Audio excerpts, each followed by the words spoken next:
Estimados estudiantes, un cordial saludo. Vamos a dar inicio a nuestra sesión correspondiente a la semana 6.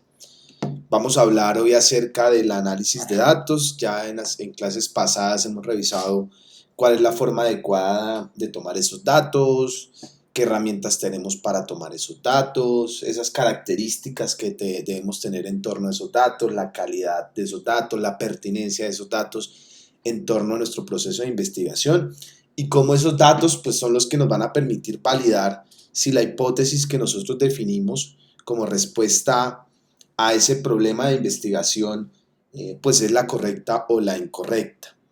Para el día de hoy vamos a tocar tres temas. Vamos a hablar un poco de conceptos teóricos acerca del análisis de datos. Esta asignatura, este análisis de datos, vamos a utilizar algunas herramientas básicas. Sin embargo, en este punto esencial el mundo está muy avanzado. De hecho, hay software especializados, lenguajes de programación especializados para hacer análisis de datos. Cuando tenemos una encuesta pequeña, cuando tenemos una entrevista pequeña, algunos datos con unas bases de datos pequeñas, pues es fácil tomar un Excel como el ejercicio que vamos a hacer hoy y hacer algún análisis y sacar algunas conclusiones, pero cuando estamos hablando de grandes volúmenes de datos, en la primera clase les explicaba a ustedes acerca del Big Data, por ejemplo, y esto es toda una ciencia en torno a analizar esos datos. La idea de esta clase es que tengan ustedes una concepción general de cómo se hace y que entiendan un poco la importancia de cómo están alineados este análisis de datos con el desarrollo de nuestros procesos de investigación. Vamos a tocar el tema de visualización de resultados, los diferentes tipos de gráficas que se pueden utilizar y demás, y esa importancia también de esa visualización.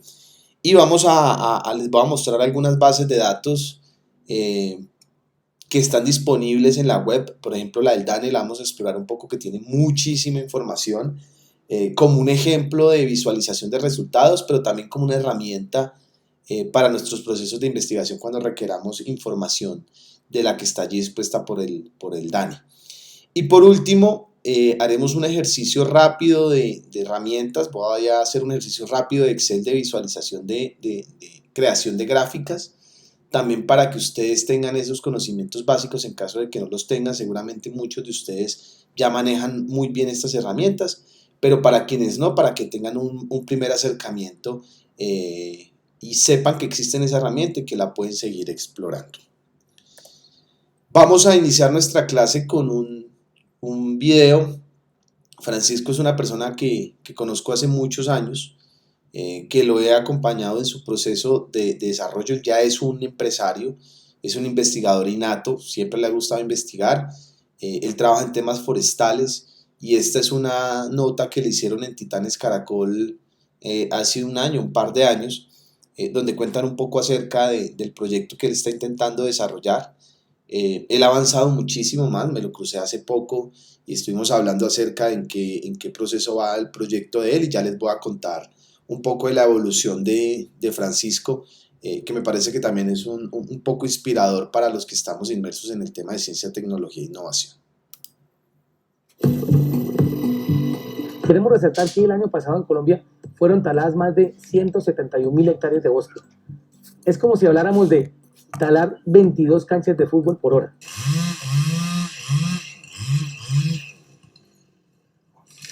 Desafortunadamente, nuestro país es una de las 10 naciones con mayor deforestación del mundo, por cuenta de quienes no respetan el medio ambiente.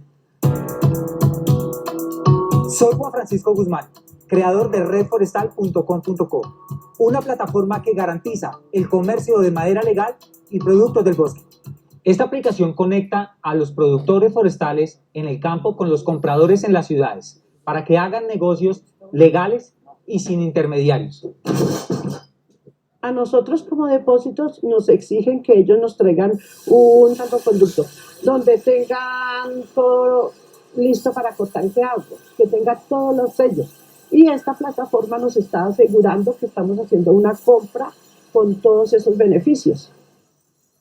Nosotros estamos reconocidos como vivero ante la CAR, en el cual también estamos en la página de Reforestal, donde ofertamos nuestros árboles con el programa Hojas Verdes.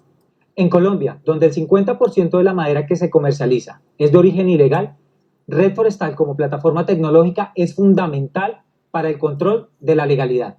Por eso la Policía Nacional respalda todo tipo de iniciativa y de herramienta tecnológica que permite cerrarle el paso a la delincuencia que comete este tipo de delitos contra el medio ambiente.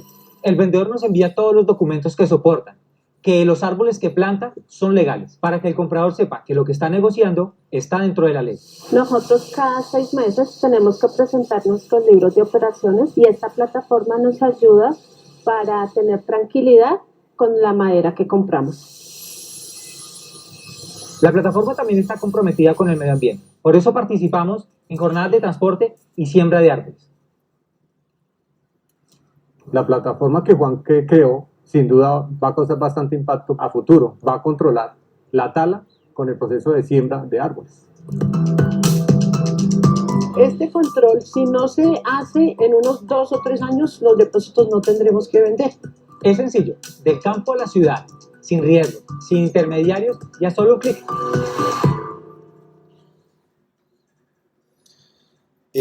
Juan Francisco es un investigador innato, él siempre ha estado inmerso en procesos de investigación, siempre muy preocupado con el tema medioambiental. Sabrán ustedes que el tema de tala de bosques pues es un problema gigante no solo de Colombia, sino del mundo, y más en la región donde nosotros estamos, que estamos cerca del Amazonas, que es pues el pulmón del mundo, ¿no? Como lugar, como ecosistema encargado de generación de oxígeno. Ahí dan unas cifras que me parecen sorprendentes. El agente de policía, el señor de la policía, habla de un número significativo de campos de fútbol que se talan cada hora, como para que nosotros tengamos una visión de lo que está pasando. La herramienta que empezó a diseñar, que ya está de hecho en funcionamiento, la de Red Forestal, la página web, ahora tienen una aplicación también, pues cubre una necesidad, ¿no? Una necesidad que tiene todos los integrantes de la cadena de valor, desde la persona que corta, cultiva, siembra, corta, procesa, las carpinterías, el que transporta, toda la cadena de valor en torno a una serie de certificaciones y de requerimientos legales que exige los órganos medioambientales del país. Entonces él ofrece la herramienta como intermediario para que haya una garantía de que dentro de todo el proceso se está haciendo un seguimiento y un cumplimiento de esa legislación. Para Francisco poder llegar a esta aplicación, pues detrás hay un proceso de investigación de muchos años. Él tuvo que iniciar revisando datos estadísticos de deforestación, tuvo que iniciar buscando cuáles son esas regiones principalmente afectadas, cuáles son esas principales razones por las cuales se hace deforestación. Me decía él también que hizo un mapeo de cuáles zonas del país tienen acceso a internet, porque él tiene una plataforma que funciona a través de internet. Entiendo que la aplicación que sacó ahora es una aplicación online y offline. Esto significa que usted la puede utilizar si no tiene internet en modo offline, y cuando esta plataforma se logra conectar a una red de internet, pues hace actualización de los datos y de la información. Tuvo que hacer algunas entrevistas con productores de madera, con personas de viveros, con carpinterías, y fíjense el uso de las herramientas que ya hemos venido usando y explicando acá en clase. Entrevistas, por ejemplo, encuestas, y todo eso empezó a definir ese camino para poder pasar de un proceso de investigación básica, luego convertirse en un proceso de investigación aplicada, y en este momento ya no diría que es desarrollo tecnológico, sino innovación. Él se retiró, él estaba empleado, hace un año decidió retirarse y dedicarse full a su empresa. Él me dice que lleva cerca de 10 años trabajando en su proyecto. Una vez más el tema de persistencia, y lo hablábamos la clase pasada o antepasada, donde les decía que para emprender y para estar vinculado en proyectos de investigación de base tecnológica, pues la perseverancia es muy importante. Hay que seguir, hay que hacerle hasta lograr tener pues unos resultados viables. Él me contaba que se le retiró de su empleo, está dedicado a su empresa, que le ha ido muy bien, está haciendo lo que le gusta. Es muy activo. Esta participación en el programa, en el concurso de Titanes Caracol, es una de muchas de las participaciones que Francisco suele tener. Él se vive presentando a convocatorias de los ministerios, de presidencia, de las de MinCiencias, incluso de convocatorias internacionales, y ha logrado tener algunos recursos para seguir trabajando, invirtiendo en su empresa. Este debería ser uno de los, pienso yo, caminos ideales, ¿no? Que podamos nosotros empezar proyectos de investigación que nos permita desarrollar productos y que nos permita tener un proyecto de vida en torno a esos resultados que nosotros desarrollamos. Y desde la clase 1 siempre ha sido la visión que quiero transmitirle a ustedes, y que los proyectos de investigación no solo se queden ahí en una publicación de un artículo científico, sino que vayan mucho más allá y empiecen a construir algunas dinámicas productivas. Creo que ese es el aporte que nosotros podemos hacer como investigadores para cambiar un poco el panorama de este país. Segundo, vamos a la siguiente. Ahora bien, frente a ese análisis de datos, como lo decía al inicio de la clase, esto es una ciencia gigante, es decir, el mundo de hecho se está moviendo por datos. Cada vez que nosotros estamos en nuestro computador, en nuestro correo, en nuestro teléfono, estamos generando muchos datos, y esos datos pues hay que procesarlos. Hay una forma, que había un video, un TikTok, de ver cómo es la personalidad de una persona según la inteligencia artificial y el procesado de datos, y me decía, coja el Instagram y vaya a la sección de buscar, donde aparecen muchas fotos e imágenes, y ahí van a encontrarse qué es su personalidad. Si quieren, háganlo ustedes en este momento, cojan su Instagram y vayan a buscar. A algunos les aparecerá carros, viajes, a otros les aparecerá chicas, viajes, a otros playas, a otros música, a otros que les gusta el cine, entonces les aparecerá información de cine, y toda esa información aparece ahí gracias a ese análisis de datos que nos han hecho a nuestras búsquedas, a los lugares que visitamos, los lugares que navegamos en internet, y toda esa generación de datos, pues hay que hacerle un análisis, y eso es un análisis gruesísimo y complicadísimo por el volumen de datos. De hecho, les explicaba yo en alguna clase, esos datos tienen que estar almacenados en algún lugar, en algún computador, en algún servidor, no es que estén allá en la nube. Y esa es una de las preocupaciones que tienen los grandes almacenadores de información, como Amazon, por ejemplo, Facebook incluso, de que ya se están quedando sin dónde almacenar, y que el mantenimiento de esa información pues les está costando muchísimo. Tener guardadas todas mis fotos que tengo publicadas en Facebook, o en Google Fotos, o en mi Dropbox, pues eso tiene que estar en el computador o en un servidor administrado por alguien, y eso ocupa espacio, eso consume energía, eso consume electricidad para hacer la refrigeración, porque normalmente el procesado de datos incrementa temperatura, y pues hay una serie de procesos de investigación en torno a cómo mejorar esos procesos de almacenamiento y cómo mejorar, hacer más eficientes esos procesos de almacenamiento. Sin embargo, esa gran visión de análisis de datos no la vamos a tocar en esta clase. Vamos a aterrizarnos un poquito más y hacer un análisis básico de datos que esté a nuestro alcance, porque nosotros no somos expertos en análisis de datos. De pronto algunos ya han trabajado un poco más, pero nosotros necesitamos tener unos conceptos básicos, saber que existe una posibilidad y un camino para hacer análisis de datos, y a partir de esos datos vamos a sacar unas conclusiones. Voy a hacer una lectura de esta definición de análisis de datos. El análisis de datos es la ciencia que se encarga de examinar un conjunto de datos. Para el caso práctico de nuestro proceso de investigación, ya hicimos encuestas, ya hicimos observación, ya hicimos búsqueda de información en internet, incluso fuimos a una biblioteca, por ejemplo, y tenemos muchos datos, un conjunto de datos. Entonces ahorita viene es qué hacemos con esos datos y cómo hacemos el análisis. Entonces, con el propósito de ¿qué? De sacar conclusiones sobre la información para poder tomar decisiones, o simplemente ampliar conocimiento sobre los diversos temas. Para el contexto puntual de la investigación, en ese tomar decisiones es básicamente validar que nuestra hipótesis sea o no la correcta. Y también nos permite ese análisis de datos empezar a definir unas nuevas líneas de investigación, por ejemplo. El análisis de datos consiste en someter los datos a la realización de las operaciones. Esto se hace con la finalidad de obtener conclusiones precisas que nos ayuden a alcanzar nuestros objetivos. Una vez más, analizar esa información para poder obtener algunas conclusiones, y para poder analizar esa información pues existen una serie de procedimientos y de herramientas útiles que podemos nosotros utilizar para facilitarnos ese trabajo. ¿Por qué esto es importante en el marco de la investigación? Creo que es evidente, es obvio la importancia.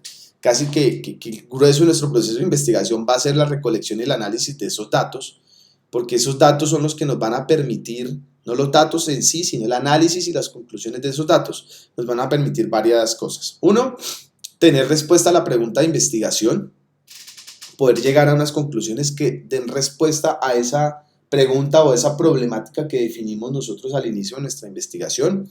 Dos, validar la hipótesis, ya lo hemos hablado varias veces. La idea de esa recolección y análisis de esos datos es poder validar que ese planteamiento inicial que nosotros planteamos frente a la posible solución a esa problemática, que es lo que llamamos hipótesis, pues es la real o no es la real. Para esto ya hemos tenido algunos ejemplos de casos prácticos, y pues evidencia que el análisis de datos pues es esencial para poder hacer esa validación. Tercero, el descubrimiento de nuevas perspectivas. Cuando nosotros hacemos análisis de información, análisis de datos, es posible que nos salgan nuevas líneas de investigación o incluso que nuestro horizonte cambie y nos vamos por otro lado. Para el caso puntual de Juan Francisco, por ejemplo, es posible que, por poner un ejemplo, que cuando esté haciendo el análisis de toda esa información que él recopiló, se diera cuenta que la necesidad no era necesariamente poder tener una herramienta como la que él diseñó, que permita validar y certificar que se está cumpliendo la ley, sino que la solución podría ser desarrollar un proceso de formación, y lo que no hay es conocimiento en los actores del sistema productivo de maderas sobre la legislación y los procedimientos, ¿sí?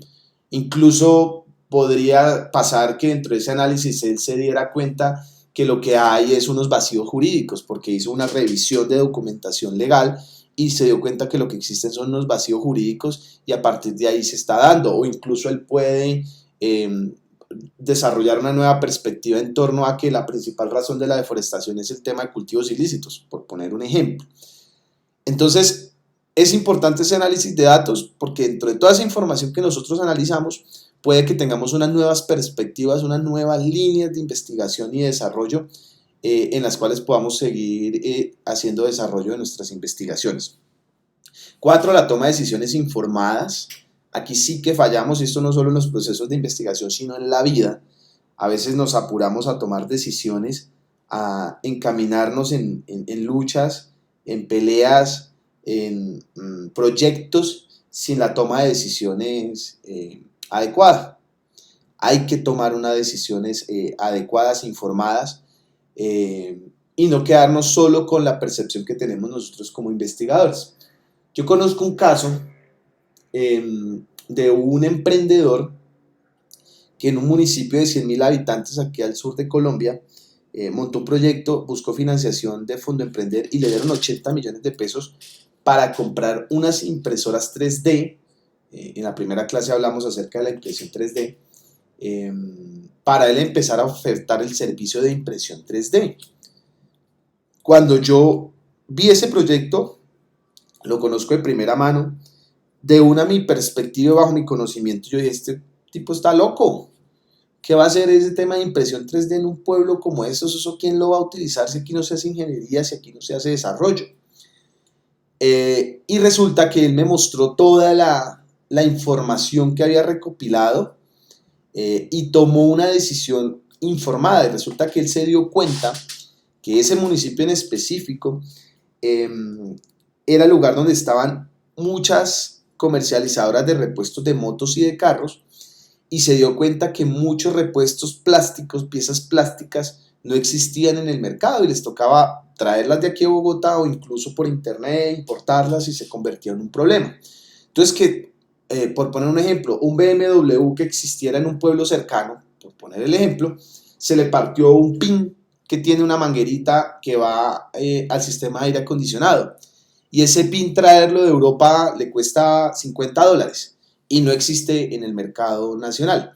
Él básicamente lo que hace es tomar otro pin, hacerle las mediciones o incluso un escáner 3D, lo monta a su impresora 3D, dependiendo del tipo de aplicación, pues imprime el material que corresponda, en ABS, en PLA, en PETG, hay diferentes tipos de materiales y saca su pin y lo vende en 30.000, 40.000 pesos.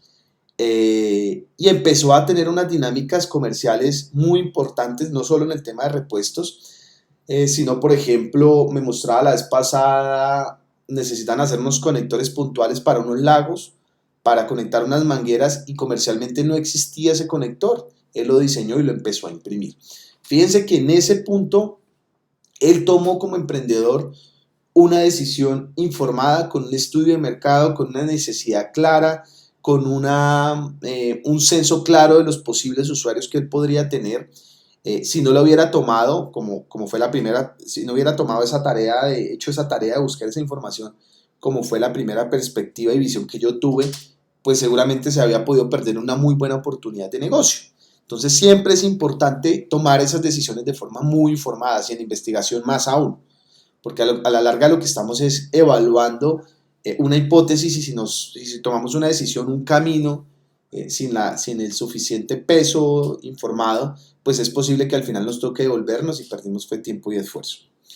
El quinto, la generación de conocimiento. Siempre que hacemos análisis de datos, vamos a extraer la información que nos interesa a nosotros, pero siempre vamos a obtener conocimiento o información que le puede ser útil a otras personas. Si estamos trabajando acerca de un censo, por ejemplo, de desempleo, nuestro fin es el tema del desempleo, pero puede pasar cuando hagamos análisis de esa información adicional a esas causas de desempleo, terminemos haciendo un censo de rangos etarios, de qué tan joven o qué tan vieja es esa población de ese lugar en el que estamos nosotros haciendo ese censo.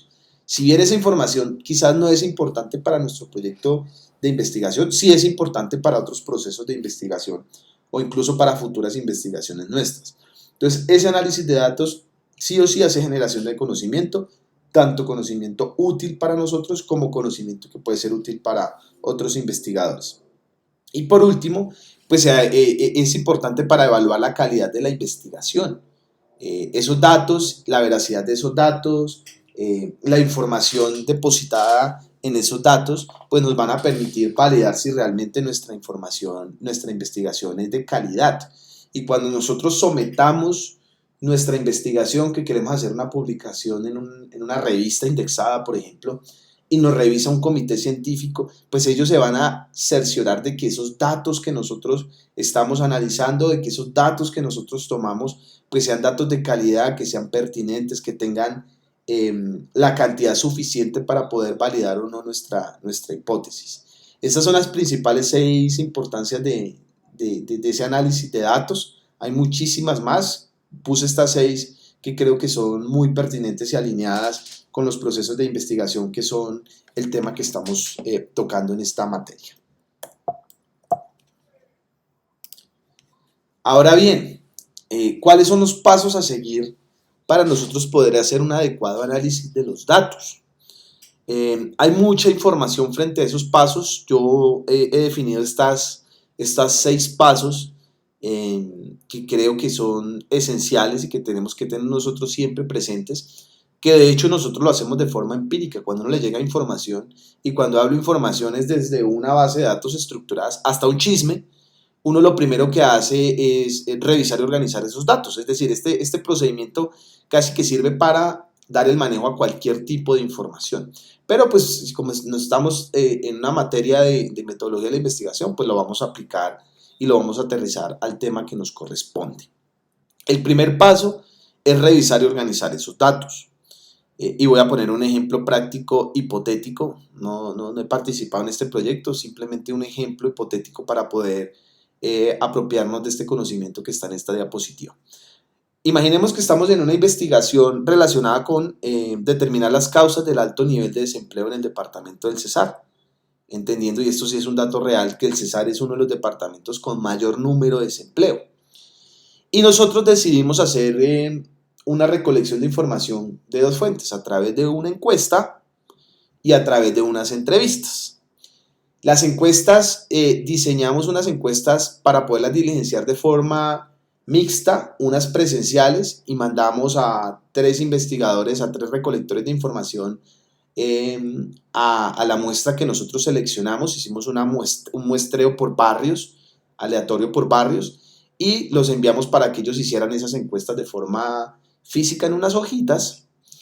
Y también hicimos una encuesta online utilizando Google Form, como lo hicimos en la clase anterior, y también empezamos a hacer la distribución de estas encuestas. Ya logramos tener la información, tenemos la información, y lo primero que tenemos que hacer es revisar y organizar los datos. ¿Qué haría yo? Pues primero tengo que digitalizar esa información. Los que están con el Google Form, pues es fácil porque yo ya descargo el Excel, como ya lo vimos en la clase pasada, pero me toca empezar a digitalizar y a organizar esa información que tengo en hojas. Eso al final en mi oficina se llenó de un montón de hojas, pues tengo que empezar a organizarlo por barrios, o por estratos, o según como yo lo haya definido. Una vez tenga revisada y organizados esos datos, importante hacer esa revisión. Puede pasar que se nos estén colando encuestas que no se diligenciaron hasta el final porque hubo un error y al encuestador se le olvidó anular esa encuesta y se nos quedó ahí en nuestra base de datos. Entonces hay que revisar y organizar esos datos. Segundo, cuando ya tenemos esa información en un documento Excel organizada, pues hay que limpiar esos datos. Puede pasar que cuando hicieron los registros, una persona me hizo 2 registros en la encuesta online, o puede pasar que dejaron una encuesta a medio hacer, y esos datos pues no nos van a servir porque nos van a afectar la investigación. Puede ser que coincidió que los encuestadores que estaban de forma física, 2 personas hicieron la entrevista, 2 encuestadores a la misma persona, o hay unos datos de un encuestado que no hace parte del departamento del Cesar, sino que estaba de visita y venía de La Guajira, por poner un ejemplo. Entonces, revisamos, organizamos en el paso 1. 2, hacemos la limpieza de esos datos, que nos queden los datos que realmente nos sirvan a nosotros para nuestra investigación. 3, codificamos y estandarizamos esos datos. Hay que organizarlos. Oiga, yo lo tengo en un Excel, entonces en un primer libro voy a tener los de la región de los municipios del oriente del departamento, en otro libro los del occidente, el otro los del norte, el otro los del centro del departamento, y voy a tener 5 hojas a cada una de las columnas. Para después facilitar el filtrado le voy a poner un código específico. Voy a organizarlo por fechas, voy a organizarlo por encuestador para también evaluar la calidad de las encuestas que realizó cada encuestador. Es decir, hay 1000 posibilidades. Esto va a depender mucho de la aplicación que nosotros queramos tener con esos datos. Entonces ya los tenemos codificados y estandarizados. Aquí puede pasar un paso intermedio, y es que se nos generen variables adicionales que nosotros no teníamos contempladas. Entonces nosotros no habíamos pensado, por ejemplo, en el rango etario inicialmente, pero nos dimos cuenta que como le tomamos la edad a todos los encuestados, pues podemos sacar una nueva columna que diga rango etario, y eso nos va a permitir hacer un análisis diferente y una nueva perspectiva o un posible investigación futura, que lo hablábamos hace un segundo, de esa importancia del análisis de datos que puede pasar esa creación de nuevas perspectivas. En el paso 4 vamos a verificar la consistencia y la calidad de esos datos. Vamos a hacer una revisión utilizando las herramientas de Excel, por ejemplo. Vamos a ver las edades. Si me aparecen edades, personas con 150 años, pues eso es un dato erróneo. Hay que verificar qué fue lo que pasó ahí. De pronto fue que se le fue un 0 de más y no eran 150 años, sino eran 15 años, o cosas de este tipo. Hay que verificar esa consistencia, que esos datos sean consistentes entre los diferentes encuestadores, que los datos que hayan tomado todos los encuestadores tengan esa misma información, que esa calidad de los datos sea real. Podemos tener unos controles para verificar que nuestros encuestadores realmente hicieron esa encuesta presencial y no se quedaron en casa inventando y diligenciando documentos y formatos. 5, hay que documentar ese proceso de datos. ¿Cómo lo voy a hacer? Una vez ya tengo organizada toda mi información, voy a hacer un primer análisis frente al grupo etario, voy a hacer un análisis teniendo como principal variable las razones que expresaron en las entrevistas y voy a hacer el cruce con las encuestas. Voy a hacer un análisis de esta información en torno a los barrios o a las zonas de un municipio en específico, a los municipios del departamento. Pero todo ese cómo hago ese análisis, cuáles son las variables que voy a verificar, que voy a tener en cuenta, cuál va a ser ese procedimiento, hay que documentarlo, hay que escribirlo, hay que ponerlo, no solo por las personas que en futuro van a leer los resultados de nuestra investigación, sino por nosotros mismos. Me he cruzado con muchas investigaciones que termina uno el proceso de investigación y después va a necesitar un mismo método que utilizó y como no anoté cómo fue que yo hice, ya se me olvidó qué formulación fue la que yo utilicé, yo no me acuerdo cuál fue ese paso a paso que yo utilicé para poder hacer ese procesamiento de esa información. Entonces, muy importante documentar ese proceso, escribirlo, así sea en una notica, en un blog de notas, mire, lo primero que yo hice fue clasifiqué, evalué por este lado, tomé estos datos, tomé estas variables.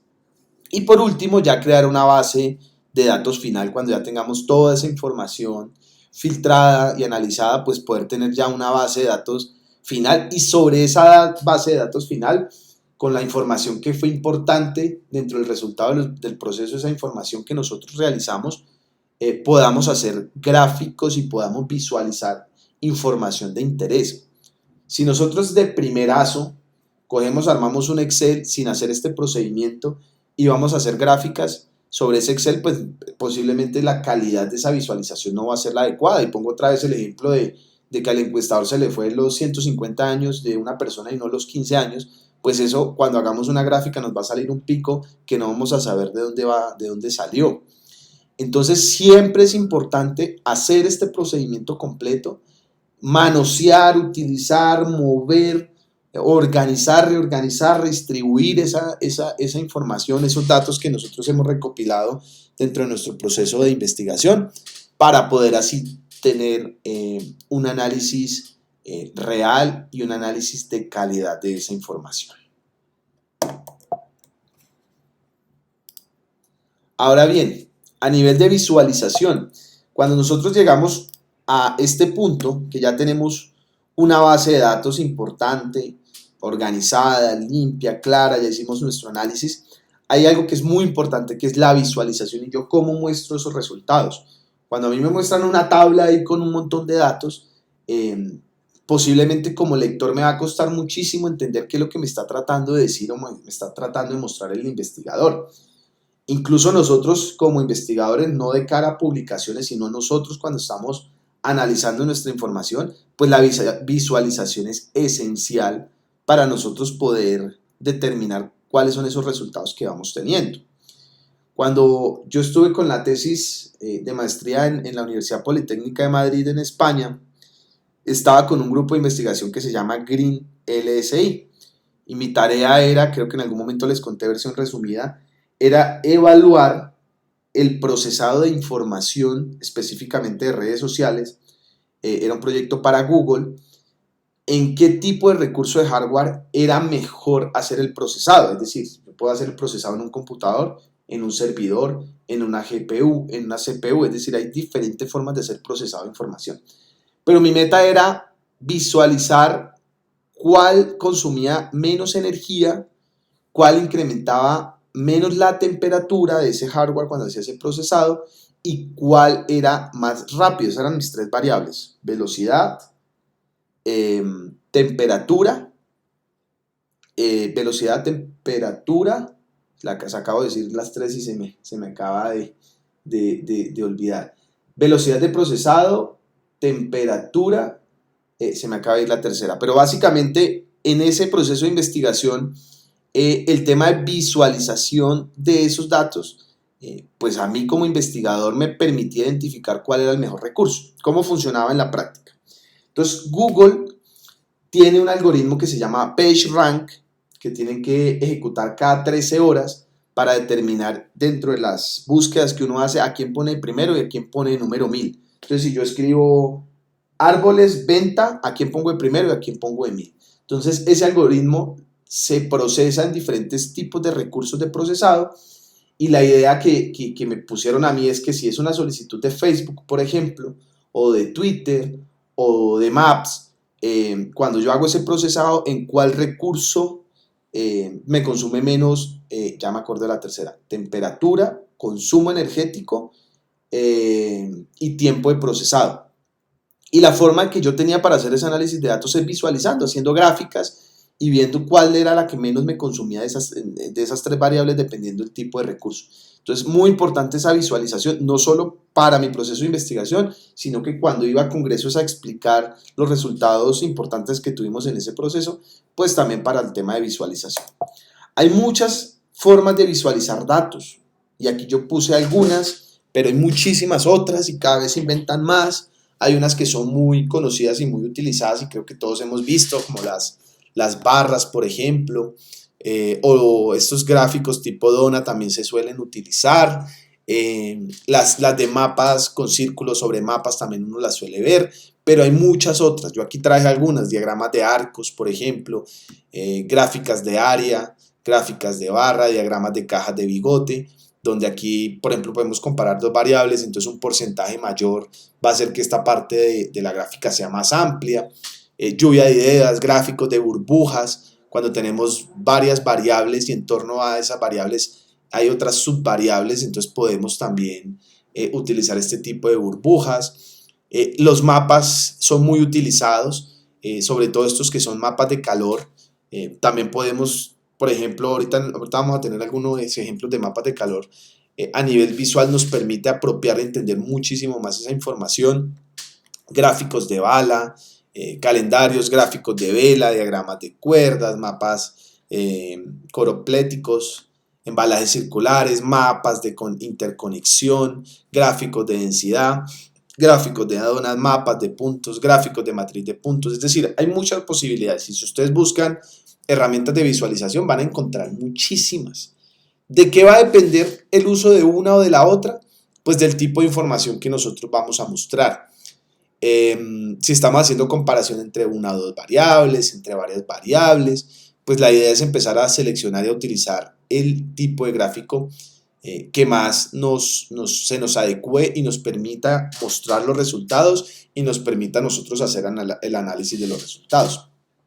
Sin lugar a dudas, estas herramientas, que son herramientas gráficas, nos facilitan mucho la comprensión y el entendimiento de esa información que nosotros estamos mostrando.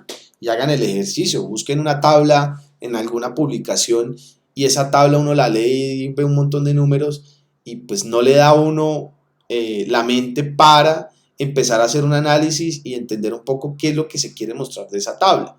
En cambio, cuando visualizamos esa información en una herramienta gráfica, pues nos facilita mucho el tema. Lo dicho, hay muchísimas otras. Excel utiliza algunas de estas, ya ahorita vamos a hacer un ejemplo práctico para entender un poquito de cómo podemos generar algunos tipos de estas gráficas. Acá les traigo algunos ejemplos de visualización de datos. Les hablaba al inicio de la sesión que estos datos que les voy a mostrar no solo sirven como ejemplo para esta materia, para esta clase, de ver un poco de visualización de datos, sino que también nos sirven como fuente de información para futuras investigaciones que nosotros tengamos. Hay muchísimos otros geoportales. Colombia ha avanzado mucho en este tema. Muchas de las entidades públicas suelen tener estos portales interactivos que nos facilitan el tema de visualización de información. Vamos a explorar esta primera, que es el geoportal del DANE. Yo les dejaré estos links en el aula para que después ustedes puedan consultar. Como ustedes saben, DANE es el departamento nacional encargado de hacer estadística. Son los que hacen el censo, por ejemplo, pero no solo los censos, sino también la distribución territorial, el uso de tierra, hay unos temas económicos y ellos tienen un geoportal que es muy interesante que ya vamos a explorar. Y el segundo que vamos a ver es uno que a mí me llama mucho la atención y es la Agencia Espacial Europea tiene disponible este portal para que cualquier persona en el mundo pueda consultarlo, bajar esos datos, utilizarlos en sus procesos de investigación y son datos reales tomados de satélites que ha enviado la Agencia Espacial Europea. y son datos abiertos, es decir, que cualquiera podemos tener acceso a ellos. Vamos a explorar el primero, el del DANE. Aquí yo tengo el link. Cuando ustedes abran ese link que les voy a dejar publicado en el aula, los va a direccionar a la página del DANE, específicamente al geoportal, y aquí está toda la información que nos muestra el DANE. En torno al tema de geovisores, que ya ahorita los vamos a explorar, podemos ver, por ejemplo, el último censo que se realizó, que es el Censo Nacional de Población y Vivienda del 2018. Podemos ver proyectos de vivienda, encuestas nacionales de calidad de vida, que hay un censo más viejito del 2005, ver el tema del déficit de vivienda, cómo está a nivel nacional, flujos migratorios, enfoque diferencial, estadísticas vitales a nivel de economía. Podemos ver cómo es la distribución del Producto Interno Bruto, el valor agregado por municipio. Bueno, acá hay una infinidad de datos estadísticos de una muy buena fuente, una fuente confiable que es el DANE.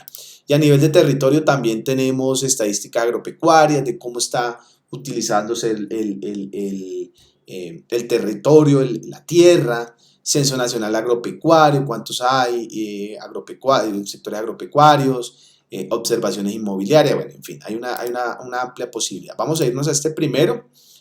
La idea es que también ustedes exploren, jueguen un poquito con esta página, que me parece que es una herramienta bastante útil para descargar y buscar información. Vamos a consultar vamos a ver que es el del censo realizado en el 2018. Acá hay un instructivo de cómo se puede utilizar.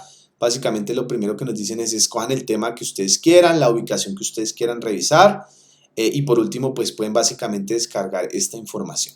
Entonces aquí nos aparece nuestro país, al lado izquierdo aparecen los temas que nosotros tenemos interés. Por ejemplo, dejémoslo en de viviendas y hogares. Vamos a poner total de unidades de vivienda con personas presentes, es decir, viviendas habitadas, o podemos poner acá el total de personas, también para conocer un poco de cómo es la distribución de las personas que hay en el país. Esto es bastante interactivo. Si yo me paro encima de cada departamento, me empieza a mostrar los datos. Por ejemplo, dice que para Cundinamarca hay, según este censo, 2.792.000 personas. En Bogotá hay 7 millones de personas. En Boyacá hay 1.135.000 personas. Y así sucesivamente. Y fíjense, aquí es uno de los primeros ejemplos de visualización que hablábamos ahorita, es los mapas de calor. Entre más oscuro sea es porque son departamentos con mayor número de habitantes, y entre más claro, con menor número de habitantes. Si esta información me la mostraran en una tabla, seguramente la visualización sería totalmente diferente a verlas en un mapa como esto. Aquí, que en cuestión de segundos yo puedo concluir varias cosas. Uno, que los departamentos con mayor habitación de personas es Santander, Antioquia, Bolívar, Atlántico, Valle del Cauca, Bogotá y Cundinamarca, porque son los departamentos que tienen un mayor color. Por ejemplo, Antioquia tiene 5.900.000. Puedo concluir que los departamentos con menos habitantes, pues son todos los departamentos que están cerca de la zona del Amazonas, como Amazonas, Vaupés, Guaviare, Guainía y Bichada. Veamos, por ejemplo, la población que tiene Amazonas: 66.000 personas no más, con una extensión territorial mucho más grande que Antioquia, por ejemplo, que tiene 5.900.000. Entonces, fíjese cómo las herramientas de visualización nos permiten entender y ver de forma más fácil esa información. Ahora bien, si yo me acerco, antes de acercarme a un departamento, acá al lado derecho me aparecen herramientas de visualización. Entonces aquí puedo, adicional a verlo con mapa de calor, como lo estamos viendo acá en el mapa, puedo verlo con barras. Y aquí me lo está mostrando en porcentajes. Entonces me está diciendo que el 8,1% de los colombianos viven en Bogotá. Es decir, que de 100 colombianos, 8 viven en Bogotá, 6,8% viven en Antioquia, 4,3% en Valle del Cauca, en Atlántico, y así sucesivamente. De hecho, si me paro encima de cada una de estas barras, pues me muestra la población que tengo. Fíjense, una vez más, otro ejemplo de una muy buena visualización de datos. Y esto, una vez más, me lo muestran en una tabla, seguramente no tendrá la misma facilidad de análisis. Aquí ya rápidamente decimos, hombre, el grueso de la población en el país viven en estos 3 departamentos. Si nosotros sumamos estos 3 departamentos, nos estarían dando que 15, 16 millones de habitantes. Acá existen otras herramientas. Aquí, por ejemplo, nos da la opción de ver en diferentes formas la población. Según este censo, en Colombia vivimos 44 millones de personas en 14 millones de hogares. Aquí yo puedo verlo de forma vertical, pero también lo puedo ver de forma horizontal. Vamos a ver ahorita en otros ejemplos que dependiendo de la información y las variables, aquí me da otras opciones. Y si nosotros queremos irnos a un departamento puntual, vámonos a Córdoba, por ejemplo. Aquí me aparece esa misma información, pero me aparece por municipios. Entonces aquí en Córdoba, por ejemplo, me dicen que en Montería hay 433.000 personas, pero hay otros municipios con importante tamaño, como Tierra Alta, como Planeta Rica, como Montelíbano, como Sahún, y hay unos municipios con pocos habitantes, como por ejemplo Canalete, que tiene 14.000 habitantes. Al igual que lo que teníamos ahora, podemos verlo a través de barras. Fíjense que el 13% de las personas, casi 14% que viven en este departamento, viven en Montería. Ahí hay un grupo importante de habitantes. Y lo mismo, aquí tenemos las mismas herramientas. Aquí yo podría seguir filtrando con otras variables, total de hogares. Este es no número de personas, sino de hogares, es decir, de casas, de lugar de habitación donde están las personas. Normalmente coincide el número de hogares con el número de población. ¿Qué más me permite esto? Descargar fichas técnicas. Yo aquí puedo descargar documentos de Excel con la información relacionada con el censo, hombres, mujeres, gitanos, indígenas, indicaciones demográficas, es decir, edades, rangos etarios, bueno, una serie de información que nos puede ser muy útil dentro de nuestros procesos de investigación. Sin embargo, acá hay otros temas. Perdón, entro de nuevo.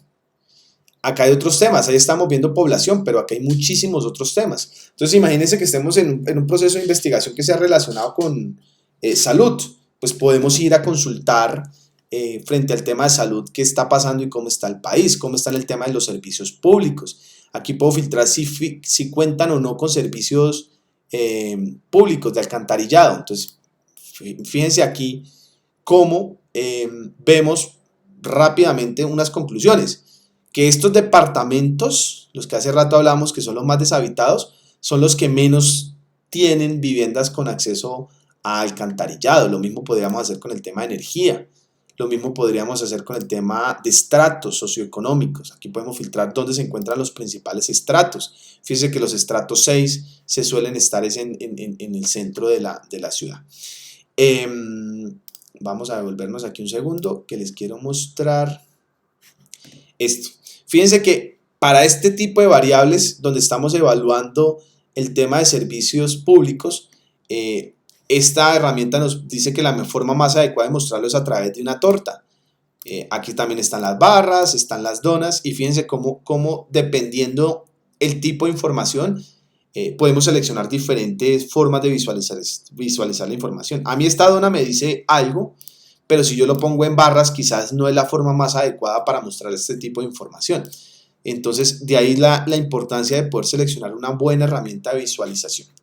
Listo, vámonos aquí a uno último para explorarlo. Este me pareció súper interesante, se llama el análisis geoespacial y básicamente yo lo que puedo es, voy a dejar esa ubicación, pero ustedes pueden poner la ubicación que ustedes consideren y básicamente lo que le voy a decir es que alrededor de los 2 kilómetros de la ubicación que está aquí puesta, no es el lugar donde estoy, es la que pone acá de referencia.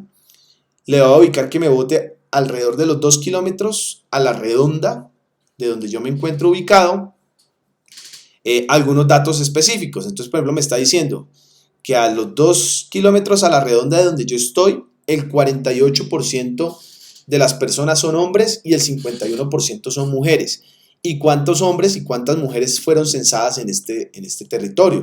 También puedo verlo por edad. Entonces, si se fijan aquí rápidamente, yo digo, oiga, la mayor parte de la población de la zona en la que yo vivo están entre los 30 a 39 años, casi que podríamos decir entre los 20 y los 40 años. Ahí es la mayor población, es una población con una edad media. Es posible que si ustedes hacen este ejercicio en su barrio, en sus municipios, descubran que es un barrio, un municipio de pensionados y que tengan una cantidad de señores ya de edad, o puede que sean barrios que están naciendo y la mayoría son niños o adolescentes. Frente al tema de educación, todas las personas que están censadas 2 kilómetros alrededor mío, la mayoría del máximo nivel que han alcanzado es el tema de técnico profesional. Hay unos pocos especializados y con maestría. Fíjense lo poderoso de esta herramienta. Aquí hay también el tema de datos de vivienda, el tema de los estratos. Alrededor de esta ubicación, el grueso de la estratificación es estrato 4, perdón. Y así hay mucha información. Acá hay una información general, total de personas, viviendas, personas, hogares y demás. Entonces les dejo esta herramienta para que la exploren. Lo dicho, no solo como ejercicio de entender un poco la importancia de la visualización de los datos, sino también como una herramienta para que ustedes puedan descargar esa información. Aquí hay muchísimo más por explorar. Cada uno de estas categorías tiene un geoportal o mapa con información que puede resultar de importancia y de interés para ustedes. Pueden utilizar esta información también para soportar no solo proyectos de investigación, sino otros tipos de proyectos. Les dejaré el link. El segundo es esta herramienta de la Agencia Espacial Europea, enfocada al tema de cómo se ve y se concibe el clima desde el espacio medido por satélites que ellos tienen distribuidos por diferentes regiones del país.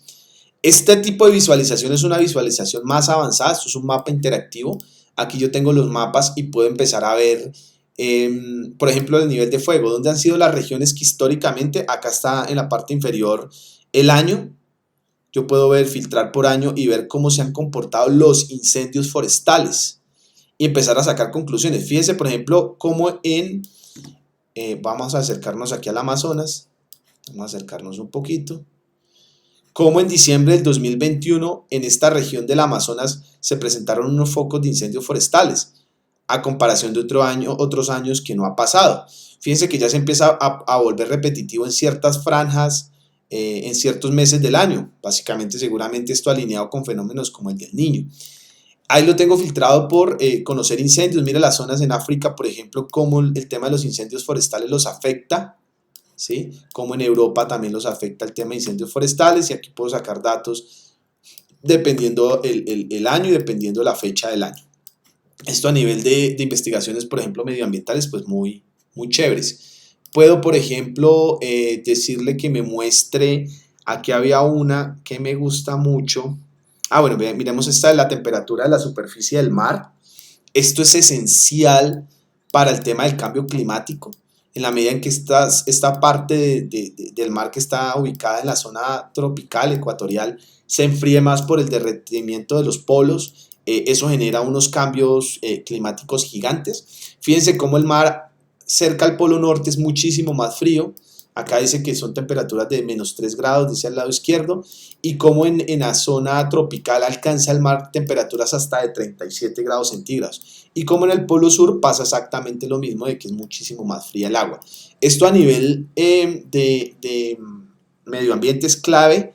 Estos datos, por ejemplo, para este dato puntual, ellos tienen información desde el año 1998. Entonces, si hacemos aquí una regresión, podemos ver cómo en el 91, por ejemplo, el área hacia el norte del océano Atlántico este es el Pacífico, perdón, era muchísimo más fría a comparación de como lo que tenemos ahora, que es este rango de temperatura subido, y podemos evidenciar un poco cómo está pasando, qué está pasando con el cambio climático. Aquí hay otro que me pareció chévere, la capa de hielo de la Antártida. Ellos llevan desde el 2002 midiendo la capa de hielo. Se me perdió la Antártida. Cómo esa capa de hielo se va ido derritiendo. Si nos devolvemos, podemos ver la diferencia entre el 2002 ahora, que se ha ido derritiendo, es esta franja que está coloreada, y así hay otra serie de elementos que podemos revisar. Por ejemplo, los lagos, cómo es la distribución de lagos y la temperatura de lagos que existe en el mundo. Yo vi este mapa y yo pensé que nosotros en Colombia teníamos mayor presencia de lagos.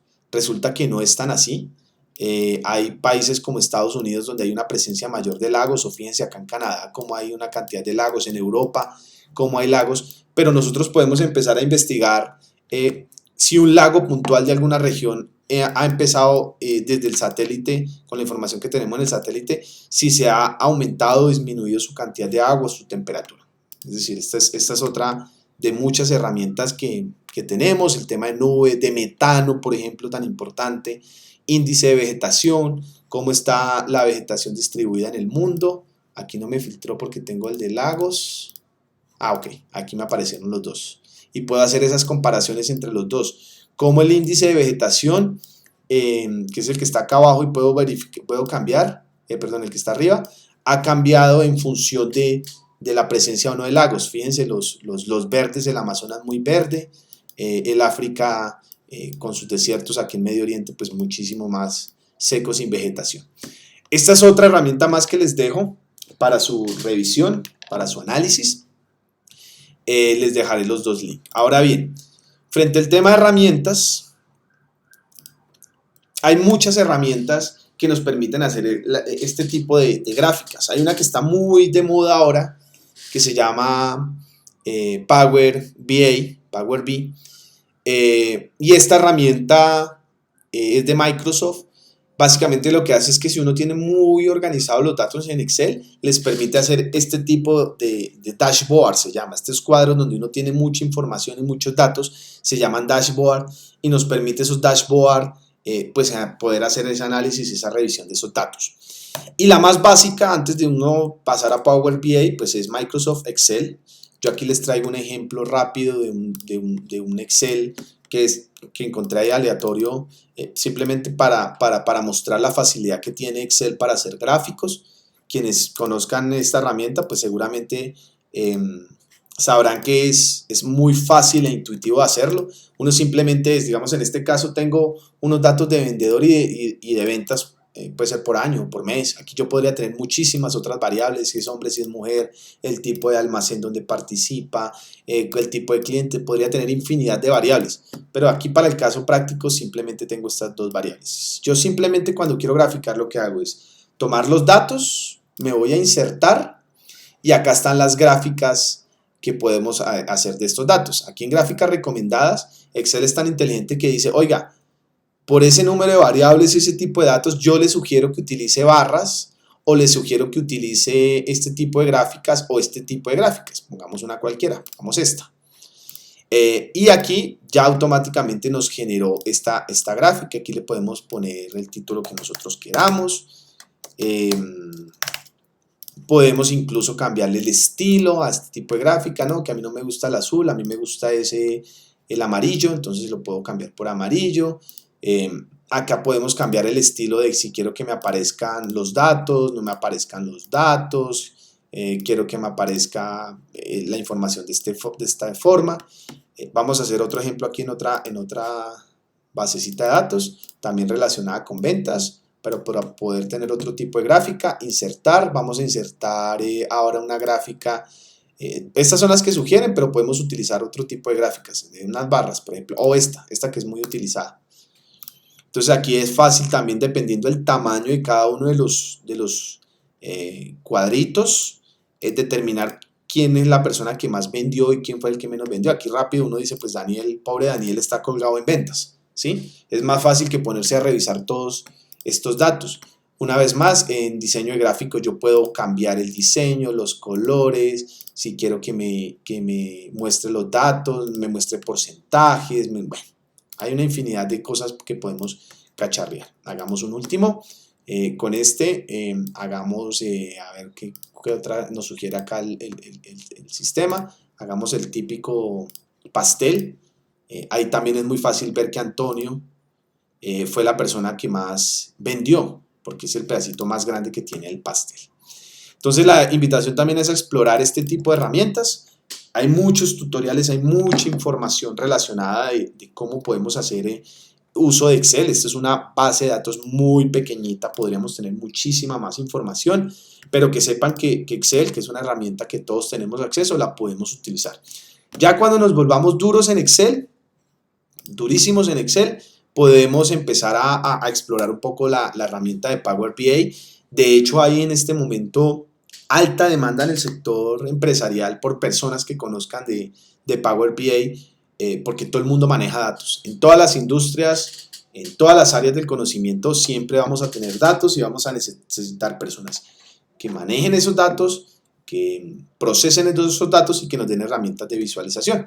Aquí al lado derecho, por ejemplo, aparecen muchas otras opciones de visualización, estos acelerómetros, mapas, es decir, hay una posibilidad amplia.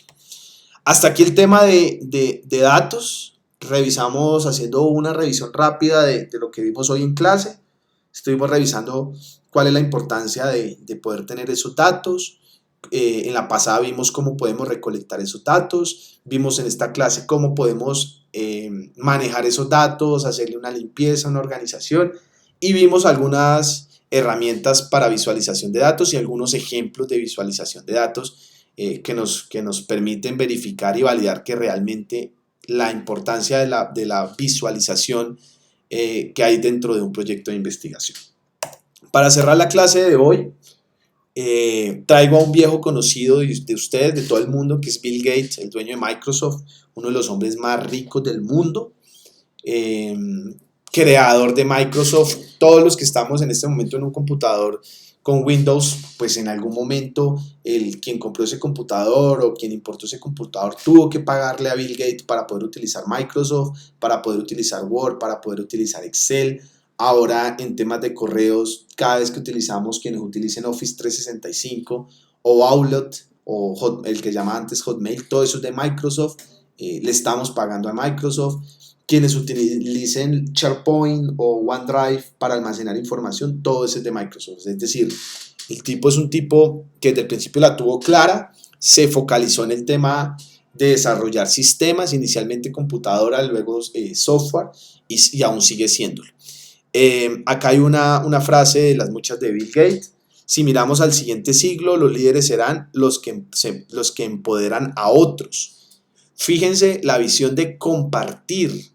Oiga, los futuros líderes del siguiente siglo serán los que empoderen a otros, los que tienen la capacidad de empoderar a otras personas y trabajar en equipo.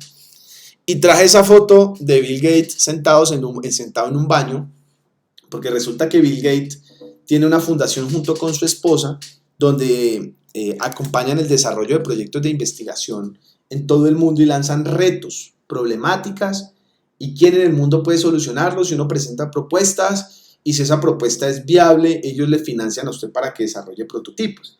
Y una de sus muchas retos de innovación que ha lanzado es el tema del baño, del sanitario. Resulta que en el mundo aún, incluso acá en Colombia, hay muchas regiones que no tienen acceso a un sanitario, y lo veíamos ahora que estamos viendo el censo, que hay muchas regiones que no tienen acceso al alcantarillado. Entonces él lanzó un reto de quién era capaz de diseñar un baño que funcionara sin agua y un baño que funcionara sin sistema de alcantarillado. Entonces ahí hay muchas propuestas: baños secos, utilizando algunos químicos, utilizando algunos microorganismos para que haga ese procesado de esos residuos. Es decir, hay muchas alternativas. Ya hay varios prototipos de los que se ha financiado y de hecho se han piloteado. Ustedes pueden buscar en YouTube el baño de Bill Gates y hay muchos ejemplos de propuestas que ellos han financiado y están tratando de solucionar esa problemática. Igual hay muchos otros problemas que ellos tienen en su página de la fundación, en la que nosotros también podemos en algún momento llegar a participar y empezar a desarrollar procesos de ingeniería para dar solución. Hasta aquí la clase del día de hoy. Espero como siempre haya sido de su agrado. Espero, como siempre les digo, seguir motivándolos a que estén inmersos en estos procesos de ciencia, tecnología e innovación. Les agradezco por su atención. Muchas gracias.